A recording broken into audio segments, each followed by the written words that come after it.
Mark Ellison, the powerful yet weary CEO of Hearth and Home Diners, a chain beloved for its comfort food and small-town charm, had built his empire on the promise of warmth and community, yet he sat in his corner office wondering if that promise had been lost somewhere along the way. Reports of declining customer satisfaction and whispers of poor staff treatment haunted him more than any profit margin ever could, and so, against the advice of his board, Mark made a decision few would ever expect from a man in his position. He would go undercover. Trading his tailored suits for worn jeans, a faded flannel, and a weathered cap, Mark shaved the familiar salt and pepper beard that had earned him corporate respect and walked into one of his own diners as someone else entirely. The place smelled of sizzling bacon and fresh coffee, just like he remembered from his early days flipping pancakes in his father's one-room diner in Iowa, but something in the air felt different now, rushed, impersonal, hollow. The hostess barely looked up when she seated him, her smile strained and tired, while the server, a young man named Corey, wore a mask of enthusiasm that cracked when no one was looking. As Mark sat through breakfast, watching and listening more than eating, he began to notice the silent waits everyone seemed to carry, the cook barking orders not out of cruelty but exhaustion, the dishwasher moving in a blur just to keep up, the waitress quietly wiping tears with the back of her hand between tables.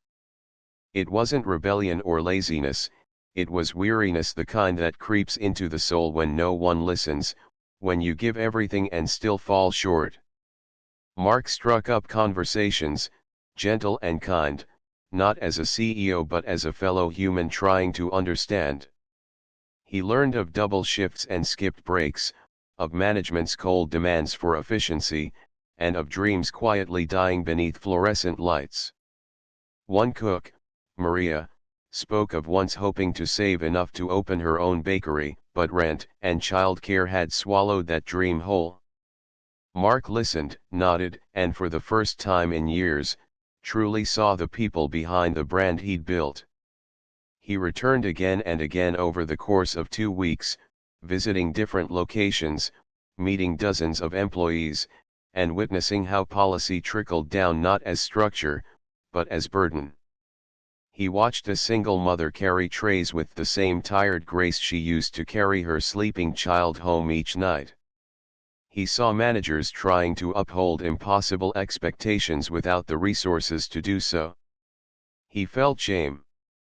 Not because he had meant harm, but because he had forgotten to look beneath the numbers. On his final day undercover, Mark sat at a booth near the window, heart heavy and eyes open, when the same server Corey brought him a slice of pie on the house. "You look like you needed something sweet," the kid said, unaware of how much that small gesture meant. Mark left a generous tip, not just in money but in a handwritten note: "Thank you for the kindness you still give even when you're running on empty. You matter more than you know." Returning to the corporate office, Mark didn't just shed his disguise, he shed the detachment that had come with it. In the weeks that followed, sweeping changes took hold. Policies were rewritten with empathy, wages raised to reflect not just hours worked but lives lived. Management training now included emotional intelligence, and every location received a mandatory listening day, where staff could voice concerns directly to leadership without fear.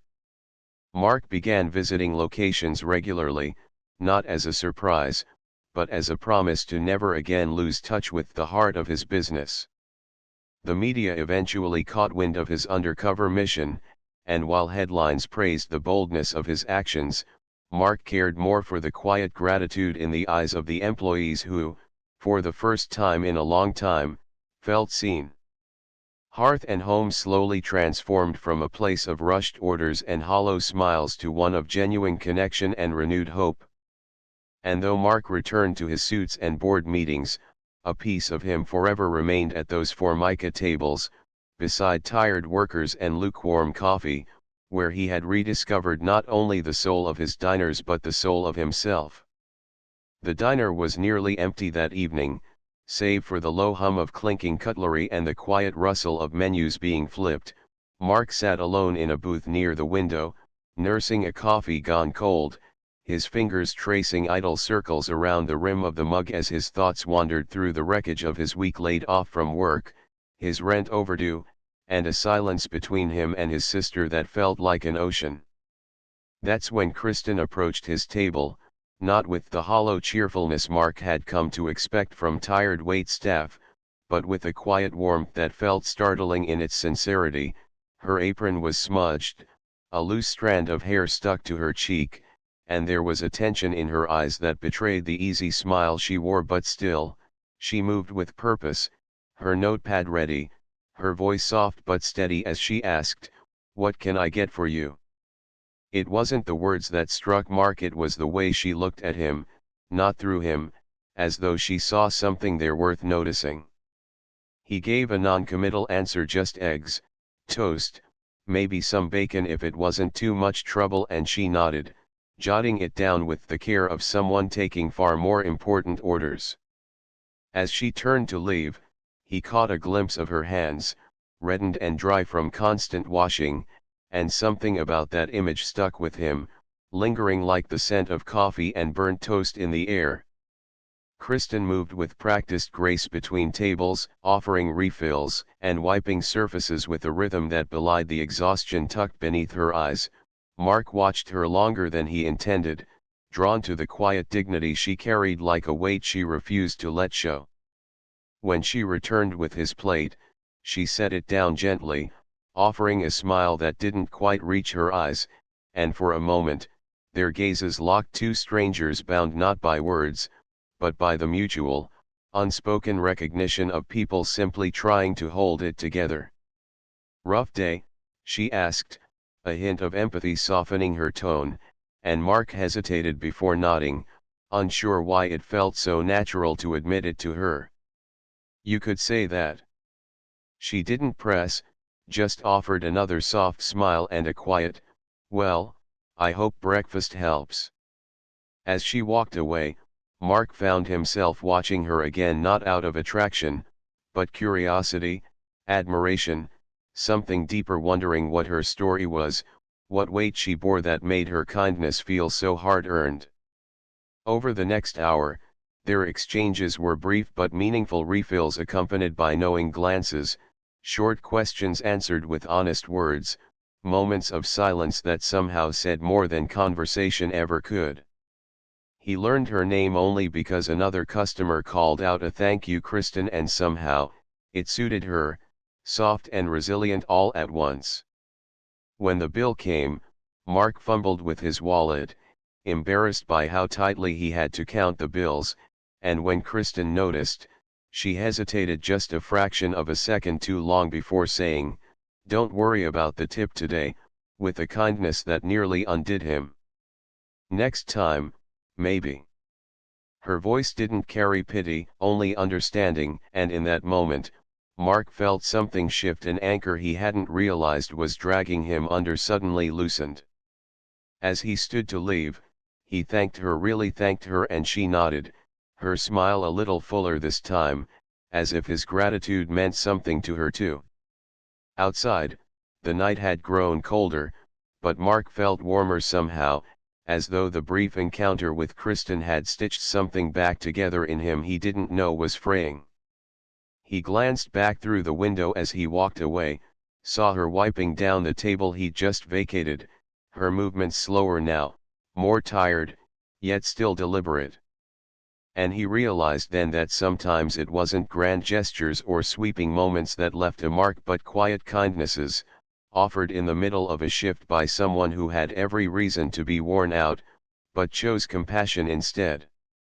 Kristen, in her own small way, reminded him that people mattered, that he mattered, and as Mark disappeared into the night, he carried her gentle grace with him, a flicker of light in a world that had lately felt too dim. Mark had only been working at the cafe for a few weeks when he began to notice it, that strange, simmering tension that clung to the air whenever Kristen and Tom crossed paths. At first, he thought he was imagining it, maybe Kristen was just tired from a long shift or Tom was having a rough day. But it kept happening, always in the quiet moments when the cafe was winding down, or in the back room during cash counts, their voices tight, their eyes not quite meeting. Kristen, always cheerful with customers and kind to her co-workers, seemed to dim in Tom's presence. Her posture stiffened, her smiles faltered, and her laughter, once effortless, vanished. Mark started catching snippets of conversations when he lingered by the doorway a moment too long, hushed arguments, quick exchanges about missing tips, or unexplained deductions from paychecks. "It's just a mistake," Tom would say, his tone dismissive, but the lines in Kristen's face told another story of frustration, helplessness, and something deeper, something Mark couldn't name. It wasn't just about money, it was about respect, about being seen and treated fairly. Kristen had been there for years, knew the regulars by name, stayed late when others couldn't, and yet, when it came to her paycheck, to the tips she'd earned, Tom's tone grew clipped, his patience thin. Mark remembered one night in particular, when the cafe was closing and the register didn't balance.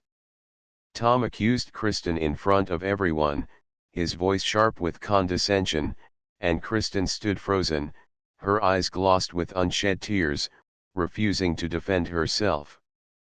Mark felt a knot in his stomach as he watched her walk out silently, pride holding her upright even when everything else threatened to pull her down. The next morning, she was back, as always, tying her apron with trembling hands and pretending nothing had happened. Mark couldn't unsee it anymore. He began paying closer attention, tracking tip jars, comparing numbers on the logs, and what he found made his skin crawl. There were patterns, shifts Kristen worked that mysteriously had lower recorded tips, entries altered after closing, and vague adjustments marked in Tom's handwriting. Mark confronted her gently, asking if she'd noticed anything strange, and her response was a fragile smile and a quiet, "It's just how things are here." But Mark wasn't ready to accept that, not when he saw the way she flinched at Tom's approach or how she stayed late to recalculate her hours, just to be sure. The tension wasn't just professional, it was personal, a slow erosion of dignity that Kristen endured in silence. Maybe she needed the job. Maybe she didn't think anyone would believe her. Maybe this wasn't the first time. Mark felt something shift in him, then a quiet resolve building in the face of injustice. He started documenting things, saving receipts, keeping a private log of discrepancies. He encouraged other co-workers to do the same, to speak up, to pay attention. Slowly, quietly, a coalition formed, nothing loud or confrontational, but solid enough to make Tom uneasy. Kristen noticed, of course. She pulled Mark aside one day, eyes searching his, her voice low. "You don't have to do this," she said. But Mark just shook his head. "I think I do." There's a kind of bravery in standing up for someone who's grown used to standing alone, and Mark had discovered it not out of heroism, but out of human decency, a refusal to let wrongs stay buried. Eventually, the evidence was undeniable. The owner was contacted anonymously, and when an investigation was launched, the truth surfaced in all its grim detail: altered logs, withheld tips, verbal intimidation. Tom was fired. It didn't erase what Kristen had endured, but it was a start. The tension lifted slowly, like a fog clearing after a long storm. Kristen never said thank you directly, not with words, but one day, she brought Mark a cup of coffee before his shift, her hands steady, her smile real. It was a small gesture, but it meant everything. Because in places like that cafe, where people came and went and the world often looked the other way, kindness and courage could still spark change. And sometimes, That change began with noticing a strange tension and choosing not to ignore it. Kristen sat across from Mark in the dimly lit corner of the small cafe, the familiar scent of coffee mingling with the faint hum of quiet conversations around them. It was a rare moment of calm between their hectic shifts, and for the first time in weeks, Kristen found herself opening up about something she had kept bottled inside. Her fingers nervously twisted the edge of her sleeve as she looked down, struggling to find the right words to voice the frustration and hurt that had been gnawing at her heart. "Mark, I need to tell you something," she began, her voice soft but steady, carrying the weight of exhaustion and vulnerability all at once. "It's about my tips or, well, the ones that never made it to me." Mark leaned in, sensing the gravity behind her words. Kristen was usually the one offering a bright smile to others, the reliable voice of encouragement during their busiest days. But now, she seemed small, weighed down by a burden that wasn't hers to carry alone. She sighed deeply, the sound barely audible over the quiet background noise. "You know how hard I work, right? How I always try to be friendly, quick, and make sure every customer feels welcome. I've done everything I can, stayed late, picked up extra shifts, and even covered for others. But lately, the tips they've just been disappearing." Her eyes glistened with the beginning of tears, not from sadness alone, but from the bitter sting of feeling invisible despite her relentless effort. Kristen went on to explain how, time and again, she had raised the issue with management. At first, she thought it was just a misunderstanding or a clerical error. Maybe some tips hadn't been entered correctly, or there was a delay in the system. But the answers she received were always the same: the customers must have forgotten to tip, they said, dismissing her concerns with a shrug. "It's probably nothing to worry about." But Kristen knew the truth was far from that. She had watched the receipts, tracked the tables she served, and knew there was a clear pattern. The tips that should have been hers were simply vanishing, swallowed by the indifferent bureaucracy that seemed more interested in numbers than fairness. "It feels like they don't believe me," Kristen admitted quietly, her voice cracking with the weight of her disappointment. "Like I'm some kind of troublemaker for asking about something that's rightfully mine. I'm just trying to make a living, you know? To support myself and pay my bills." She paused, the vulnerability in her gaze piercing the stillness between them. "It's not just about the money, Mark. It's about respect. About being seen for the work I put in every day." She swallowed hard, fighting back the tears that threatened to spill over. "I keep wondering if I'm imagining it, if I'm just not good enough, or if maybe I'm just supposed to accept being overlooked." Mark reached out, placing a reassuring hand over hers. He had witnessed Kristen's dedication firsthand, the way she would remember a regular's favorite drink or the extra effort she put into making someone's birthday special with a small surprise from the staff. It was the kind of kindness that deserved more than just a fleeting thank you. It deserved acknowledgement and honesty. And yet, here she was, sidelined by a system that seemed to disregard the very people who made it run. The injustice of the situation was palpable, but so was Kristen's quiet strength. Despite the hurt, she had not given up. Each day, she showed up, hopeful that this time would be different, that someone would recognize her worth beyond the tip jar. But the recurring disappointment was a heavy weight, dulling the sparkle that once lit up her eyes. "I'm scared, Mark," she confessed. "Scared that if I push too hard, I'll lose my job. But if I stay silent, I lose a part of myself every single day."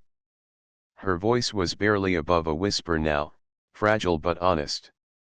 Mark squeezed her hand gently, feeling the depth of her struggle ripple through him. He knew that Kristen's story was not unique. Too many workers in the service industry faced similar battles, caught between the need to earn a fair wage and the fear of retaliation. It was a silent crisis, hidden beneath the surface of smiles and quick service, where dignity was often the first casualty. But hearing Kristen's words gave Mark a new sense of purpose: to stand with her, to help raise her voice, and to challenge the unfairness that so many endured in silence. In that quiet moment, as the cafe's lights flickered softly overhead, Kristen's story became more than just a personal confession. It was a powerful reminder of the human cost behind every missing tip, every dismissed complaint, and every unacknowledged effort. It was about the longing to be valued not just for the work done, but for the person behind the uniform. And as Mark listened, his heart swelled with empathy and resolve, knowing that sometimes, simply being heard could be the first step toward reclaiming that respect. Kristen's openness was a beacon: raw, real, and deeply relatable, a story of resilience in the face of quiet injustice. It spoke to the universal truth that everyone deserves to be seen, to be believed, and to be treated with fairness. And for Kristen, that moment of sharing her pain with Mark was a small but significant act of courage, a spark of hope that maybe, just maybe, change was possible. Mark had always cherished the little cafe where he worked, a humble place nestled on the corner of a busy street, where the scent of freshly ground coffee beans mingled with the soft murmur of friendly conversation. To him, it was more than just a job: it was a second home, a place where the staff were like family, and every customer was a familiar face. There was a warmth here that made even the coldest mornings bearable. Yet, beneath this comforting surface, a secret had begun to fester, threatening to unravel the very fabric of this close-knit community. It began with Kristen. Kristen was the heart of the cafe, always cheerful, quick with a smile, and tirelessly working behind the counter. But recently, whispers had started to ripple through the staff room.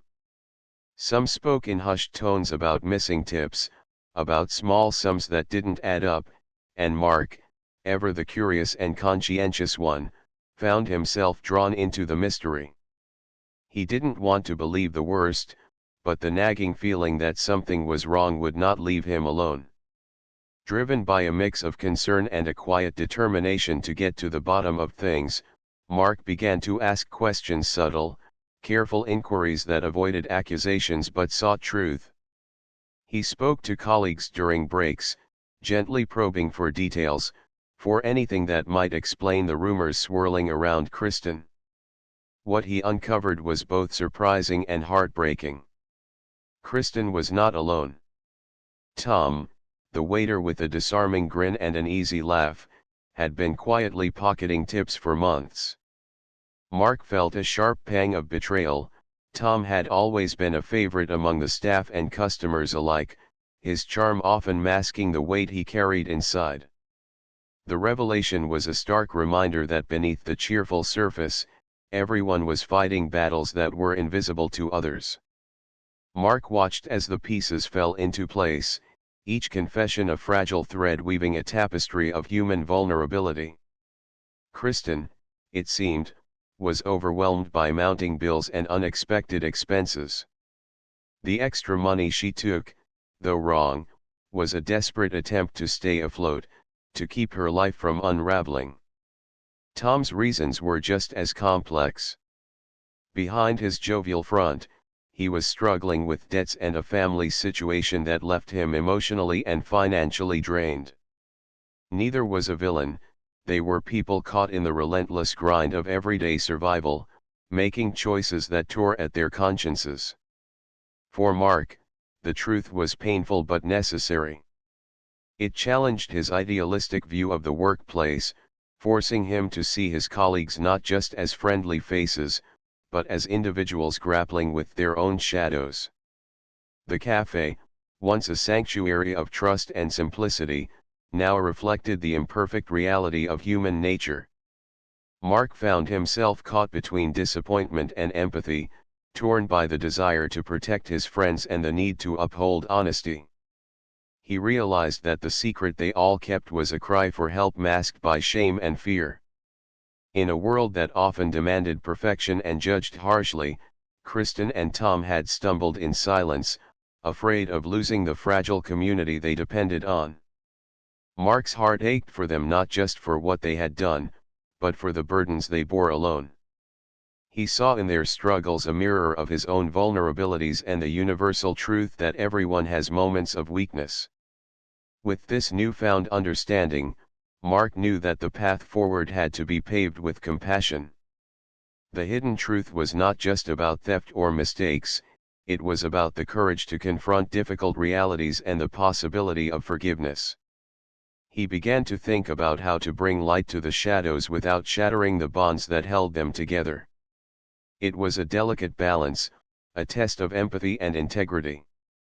Mark's quiet investigation revealed more than wrongdoing. It uncovered the fragile humanity that connects us all, the silent struggles behind every smile, and the profound need for kindness even in the face of disappointment. In the days that followed, Mark approached Kristen and Tom not with anger, but with a genuine desire to understand and support. He listened as they shared their fears and regrets, feeling the weight of their confessions. It was not an easy conversation, but it was one filled with honesty and the tentative hope for redemption. Together, they began to talk about how to make amends and rebuild trust, acknowledging the pain caused but also the shared commitment to healing.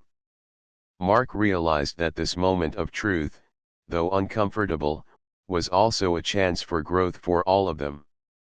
This story of hidden flaws and revealed truths is a powerful reminder of the complexity of human nature. It shows how even in the closest communities, secrets can hide beneath the surface, shaped by circumstances and silent battles. Yet, it also reveals the transformative power of empathy, forgiveness, and the courage to face our imperfections openly. Mark's journey through doubt, discovery, and compassion reflects a universal theme, that true connection comes not from perfection, but from the willingness to understand and support one another through life's inevitable struggles. In the end, the cafe remained a place of warmth not because it was free from mistakes, but because it embraced the messy, beautiful reality of being human. Kristen's day had stretched longer than she thought possible. From the moment she'd clocked in, she felt the familiar, heavy drag of exhaustion settle into her bones, the kind that only a relentless string of thankless shifts could breed. The restaurant bustled with noise, orders, and the endless stream of faces, most indifferent, some distracted, and a few kind but fleeting like sparks in a dark night. Yet, none of the interactions managed to warm the cold gnawing in her chest. She smiled politely, moved swiftly, and served with the practiced grace of someone who knew that her worth seemed tied to the invisible currency of tips. But tonight, like too many nights before, those small tokens of appreciation were absent. The tip jar sat near empty, a cruel reminder of her invisible labor. As the final guests filtered out, Kristen's heart sank a little deeper. She glanced down at her own hands, raw from hours of work, calloused and shaking slightly from fatigue. The fluorescent lights above hummed softly, casting a sterile glow over the tiled floor that reflected her weary form back at her. She had learned to hide her feelings behind a professional mask during her shifts. Her laughter was practiced, her smile rehearsed, her exhaustion buried beneath layers of forced cheerfulness. But now, alone in the back room where the clang of dishes had given way to an eerie silence, the facade cracked. Her shoulders trembled, and the tears she'd fought to hold back finally slipped free, tracing cold paths down her cheeks. Kristen's sobs were quiet at first, muffled by the walls and the steady ticking of the clock. The crushing weight of invisibility pressed down harder here than anywhere else. It wasn't just the lack of tips, it was the relentless feeling that no one truly saw her. She was just a server, a fleeting presence, someone who moved between tables and carried plates but whose struggles, hopes, and dreams were ignored. The loneliness was suffocating. She had dreamed of this job as a stepping stone, a temporary grind that would fund something better, something that would make her feel alive, valued, and on a path to where she wanted to be. Instead, it had become a trap, each shift eroding a little more of her hope, each smile a little less genuine. Outside the door, Mark lingered in the hallway, having noticed Kristen disappear to the back room after closing. Mark wasn't close to Kristen, he barely knew her beyond the usual workplace nods and polite exchanges, but something about her sudden retreat had unsettled him. He heard the quiet sound of crying, a raw, unmistakable sound that cut through the usual din of restaurant life. His first instinct was to respect her privacy. He knew the pressures of their job and how exhausting it could be, but something deeper urged him to check on her. Tentatively, he knocked lightly, his voice soft and careful. "Hey, are you okay?" Kristen startled, wiping her eyes quickly and trying to regain control, but the crack in her composure had already opened a window she couldn't close. Mark stepped inside slowly, giving her space, his presence steady but non-intrusive. There was no judgment in his eyes, only genuine concern. She didn't know what to say at first. Words felt heavy and inadequate, but the simple act of someone noticing her pain was enough to draw out the floodgates. She let herself cry openly, the pent-up frustration, loneliness, and fear pouring out. It wasn't just about tonight or the lack of tips, it was the cumulative weight of months, maybe years, of feeling unseen and undervalued. Mark listened quietly, offering a kind smile when she looked up, a reassuring nod when words failed her. In that small, nondescript back room, amidst the scent of bleach and the dull clang of leftover utensils, an unspoken bond formed. Kristen realized she wasn't completely alone. There was someone who recognized her humanity beyond the role she played in the restaurant's daily grind. And for the first time in a long while, she felt the faint stirrings of hope. Maybe things wouldn't change overnight, but this moment of empathy was a lifeline. As Kristen wiped her tears and took a deep breath, she found strength in the unexpected kindness. Mark's quiet support reminded her that even in the darkest moments of exhaustion and despair, there could be connection and understanding. Her journey wasn't over, and though the road ahead remained uncertain, she felt a spark of resilience kindling within her tired heart. This breakdown, painful as it was, became a turning point, a reminder that vulnerability can invite compassion, and that sometimes, reaching out is the first step to healing. In the quiet hum of the office, the usual chatter and clatter of keyboards seemed muted, as if the building itself sensed the storm about to break. Mark stood just inside the glass doors of the conference room, his palms slightly sweaty but his resolve ironclad. For months, he had silently watched from the periphery, concealed beneath the mask of anonymity, as Tom wielded his power like a tyrant. To the staff, Tom was untouchable, a manager whose sharp tongue and cold glare could dismantle morale in seconds. He bullied and belittled, exploiting his position with a cruelty that left scars deeper than anyone dared speak about. The workplace, once filled with hopeful ambition, had turned into a suffocating cage of fear and quiet suffering. Employees whispered about the harsh words and unfair demands behind closed doors, but no one dared challenge Tom openly. They felt trapped, voiceless, as if the very walls conspired to keep their pain hidden. Mark, however, bore a secret that none of them knew. Far beyond the identity of a simple colleague, he was the CEO, an invisible guardian watching over his team, absorbing the echoes of their struggles without revealing himself.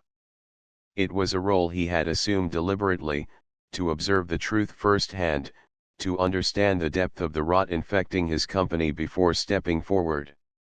He had seen how Tom's abuse poisoned the culture, how talented individuals withered under constant pressure, and how fear stifled creativity and connection. The staff's despair weighed heavily on Mark's heart. Every silent tear, every fearful glance, every stifled sigh fueled a growing fire within him, a determination to restore dignity and justice. That day, Mark knew, was the turning point. The room filled slowly as employees gathered for what they believed to be a routine meeting. Murmurs drifted through the air, speculation about company updates, yet no one suspected the revelation awaiting them. Mark stepped forward, removing the facade of the unknown worker, the disguise that had hidden his true self. The stunned silence was immediate and profound. Gasps echoed quietly as faces turned in disbelief, eyes wide with astonishment and confusion. The man they thought was just another colleague was, in fact, their CEO, the leader they had never truly seen, yet who had been silently fighting their battles. In that moment, the invisible walls between them shattered. Mark's voice, calm and steady, filled the room, carrying not only authority but a deep well of empathy. He spoke with the kind of honesty that demanded attention, acknowledging the pain the team had endured, the toxic atmosphere allowed to fester, and the courage it took for many to even show up each day. His words wove a narrative that touched every heart present, reminding them that they were not alone, that their suffering was recognized, and that change was not just possible but imminent. He revealed the extent of Tom's misconduct, not in a way that vilified with cold detachment, but with a genuine desire to heal. Mark explained how power had been misused, how respect had been lost, and how this company, once a place of potential and promise, had fallen short of its own ideals. Yet, within this stark truth, he planted the seeds of hope. He spoke of a future where transparency, respect, and kindness would be the foundation. Where no one would fear speaking up. Where every voice mattered, and every person could thrive without fear of abuse.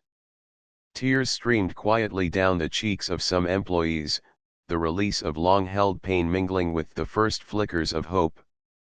A few exchanged glances filled with disbelief, yet slowly, a collective sense of solidarity began to grow. Mark's bravery inspired them. It reminded them that even in the darkest shadows, courage could illuminate the way forward. His revelation was more than a mere unveiling of identity, it was a declaration of commitment to justice, compassion, and change. It was a call to reclaim their workplace, their dignity, and their shared humanity. The atmosphere shifted palpably as staff members who had once felt isolated found strength in each other's presence. Conversations began to stir, quiet at first, about the possibilities of healing and rebuilding. The chains of silence started to break, replaced by the rising chorus of voices ready to demand fairness and kindness. Mark listened, promised action, and assured that the company would no longer tolerate the abuse that had been hidden in the shadows. He made clear that Tom's reign of fear was over and that accountability would be upheld. As the meeting drew to a close, the room no longer felt like a place of oppression but one of possibility. Mark's revelation had transformed more than just their understanding of who he was, it had transformed their understanding of what leadership could be: something compassionate, courageous, and just. In the days that followed, the company began to heal, the wounds slowly mending with each new commitment to transparency and respect. Employees rediscovered their voices, and with Mark's unwavering support, the culture shifted toward one of collaboration and kindness. This moment, born from vulnerability and truth, reminded everyone that no system is too broken to be fixed, no darkness too deep to be illuminated. Mark's courageous revelation not only exposed the hidden abuse but also ignited a movement within the company, a testament to the power of honesty, the strength found in unity, and the profound impact of a leader who truly listens and cares. Through this act, the story of a workplace once ruled by fear became the story of a community reborn in hope and resilience. When the truth finally emerged, it swept through the office like a cold wind, leaving behind a trail of shock, hurt, and disbelief. Tom, who had once been a respected and trusted member of the team, was now revealed to have betrayed that trust in a way that cut deeply, not just against the rules but against the very spirit of their collective effort. The discovery shook everyone to their core. For months, subtle signs had gone unnoticed or dismissed, until the full extent of Tom's actions came to light, exposing cracks in the foundation of the team's unity and integrity.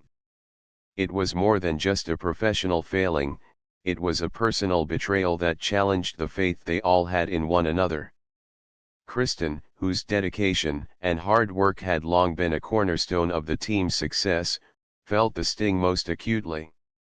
Her eyes reflected a mixture of disappointment and pain, emotions that rippled through the room, infecting even the most stoic among them. Mark, the leader and the person everyone looked to for guidance and strength, carried a burden heavier than he had ever known. This was his team, his responsibility. The sense of failure was suffocating, not because he had been duped, but because he had not done enough to prevent this breach of trust.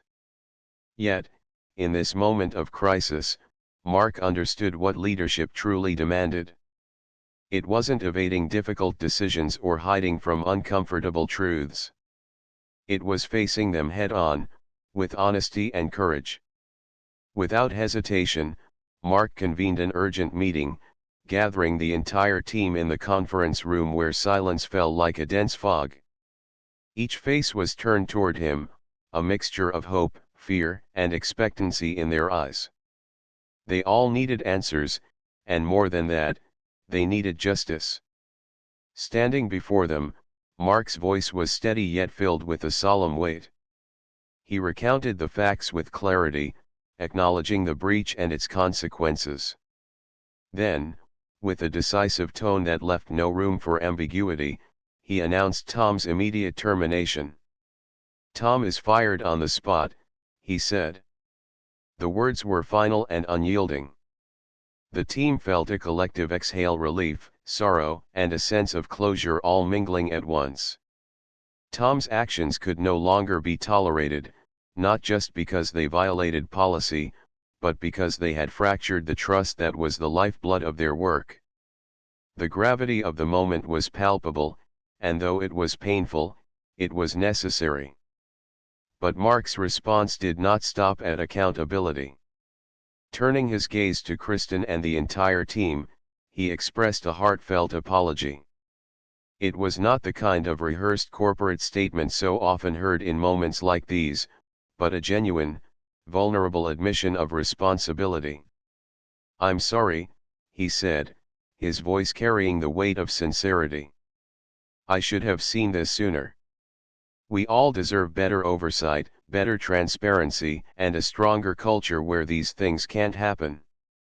His words resonated deeply, reflecting a leader who was not afraid to admit his own shortcomings.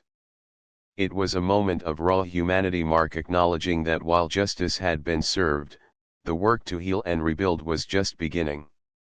He promised that moving forward, the team would operate with greater openness. There would be new safeguards, clearer communication channels, and a commitment to fostering an environment where everyone felt empowered to speak up without fear. These were not empty promises but commitments grounded in the painful lessons they had learned. Kristen, though still visibly wounded, nodded slowly, understanding that this apology was a step toward reclaiming what had been lost. The other team members, many of whom had felt the weight of betrayal keenly, found a small measure of comfort in Mark's words. It was a beginning, a chance to restore faith not just in their leadership but in each other. The aftermath was a complex tapestry of emotions: hurt, relief, regret, and cautious hope. Yet amid the turbulence, a profound truth emerged: integrity was not a fragile ideal but a resilient force that could be reclaimed through honesty and accountability. The team began to talk openly about what had happened, about the mistakes and the missed signals. Conversations that had once seemed difficult became opportunities for growth. They learned that justice was not simply about punishment, but about restoration, about building something stronger from the ruins of broken trust. This chapter in their story became a powerful reminder that even the closest teams can falter, but that their true strength lies in how they respond to failure. It was a testament to the courage it takes to face uncomfortable truths and the compassion needed to rebuild. Mark's leadership, though tested, emerged with new depth, marked not by infallibility, but by resilience and humility. Kristen's quiet strength reminded everyone why the team had always been more than just a group of colleagues. It was a community bound by shared values and respect. In the days that followed, the team's renewed commitment became evident. Meetings were more transparent, discussions more inclusive, and accountability more rigorous. The wounds left by betrayal did not vanish overnight, but the space they created allowed for healing and for trust to be rebuilt piece by piece. Tom's departure was a painful loss, yet it served as a necessary reckoning, underscoring that no individual's actions should ever undermine the collective good. Ultimately, this was a story about justice served, but also about redemption, leadership, and the power of a team united by a common purpose. It was a moment of reckoning that transformed pain into progress, reminding everyone that integrity is not just about adhering to rules, but about honoring the trust that connects us all. In that shared understanding, the team found not only closure but a renewed sense of hope, a hope that carried them forward, stronger and more united than ever before.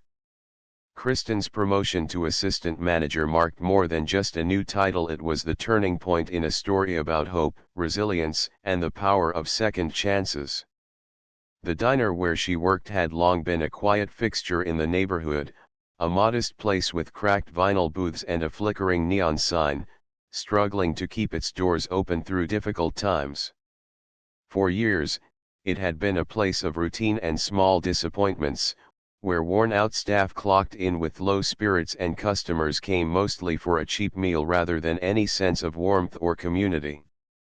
But Kristen had always believed in the potential beneath the diner's tired exterior.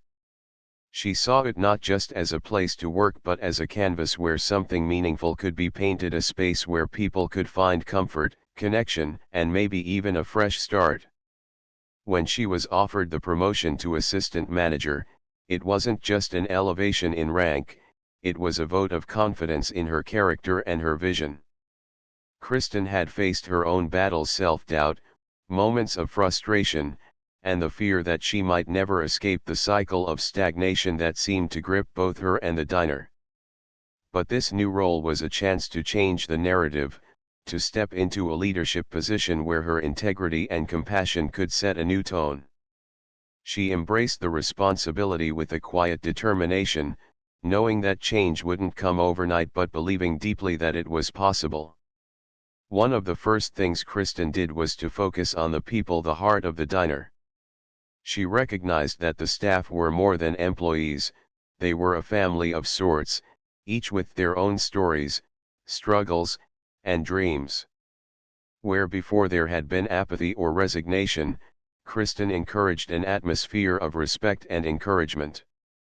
She really listened to the cooks, the servers, and the busboys, learning what made them feel valued and motivated. Small changes, like regular check-ins, sincere praise for hard work, and opportunities for everyone to share ideas, began to lift morale. Staff who once moved through their shifts like ghosts now brought energy and smiles to their work, inspired by the renewed sense of purpose Kristen cultivated. The diner began to hum with a different kind of energy, one of teamwork and mutual support. But Kristen's impact extended beyond the staff, the customers felt it too. The diner became more than a place to grab a quick meal, it became a community hub, a refuge for people seeking a break from the chaos of their lives. The lonely single mother who came in every Tuesday found a friendly face in Kristen, someone who understood her struggles and offered kindness without judgment. The weary travelers stopping in after long days on the road found comfort in the familiar warmth of the diner and its honest food. The artist sketching quietly in the corner booth discovered a sense of belonging in the conversations sparked by Kristen's openness and genuine care. Each interaction was a thread in the tapestry of connection that the diner was weaving, making it a symbol of second chances not only for its staff but for all who crossed its threshold. Kristen's leadership was rooted in integrity and unwavering commitment to doing what was right even when it was difficult. Mistakes happened, as they always do, but Kristen faced them head-on, owning up to errors and using them as opportunities to learn and grow. Her honesty inspired others to follow suit, creating a culture where trust replaced fear and collaboration replaced blame. This integrity became the diner's foundation, shining through in every aspect of its operation from the quality of the food to the kindness extended to every customer. It was a reminder that businesses are not just about profit but about people and the values they embody. Behind the scenes, Kristen's work was tireless. Long after the last customer had left and the neon sign flickered in the quiet night, she stayed to clean, organize, and plan for the future. These moments of solitude were both humbling and empowering. They reminded her that true change requires dedication and sacrifice, but also that the smallest acts, wiping down a table, straightening a chair, offering a word of encouragement, can ripple outward in unexpected and beautiful ways. Kristen's journey was one of quiet heroism, showing that courage is often found in the everyday, in the decision to keep trying when the easier path would be to give up.